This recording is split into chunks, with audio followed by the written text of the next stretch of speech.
మొన్న బీసీ దానికి వచ్చిన సర్వేకి, ఆ సర్వేలో మీ కులం అసలు కోడే లేదు కదా అన్నారు. మాకు బాధేసిందండి. మేము ఇక్కడే పుట్టాము, ఇక్కడే పెరిగాము, ఇక్కడే చచ్చిపోతున్నాము. మా నాన్నగారు ఇక్కడే కాలం చెల్లేదు, మా అమ్మగారు మా కాలం ఇక్కడే చదివారు. మాకు కులం లేకుండా చేశారండి. వలన రెడ్డి కులం ఉంది, కమ్మ కులం ఉంది, అన్ని కులాలు ఉన్నాయి. కానీ మాకు ఈ సెట్టిబలిజ కులం అనేది లేకుండా చేశారు.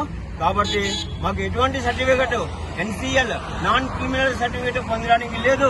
ఈడబ్ల్యూఎస్ ఎకనామికల్లీ వీకర్ సెక్షన్ సంబంధించింది లేదు, ఏం లేదండి.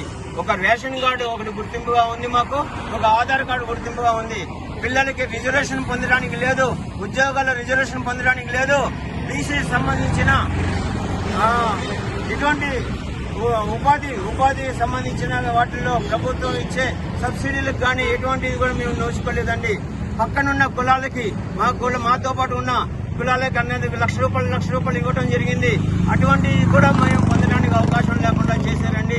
ఈ ప్రభుత్వము, కొత్తగా ఏర్పడిన ప్రభుత్వం మమ్మల్ని గుర్తించి మా యొక్క బాధని మీరు ఆలకించి మళ్ళా తిరిగి మా క్యాస్ట్, మా బీసీ కుల దాని కేటగిరీలో చేర్చాలని మా శెట్టి బలిజలందరం కూడా ఏకకంఠమై మీకు విన్నవించుకుంటున్నాము.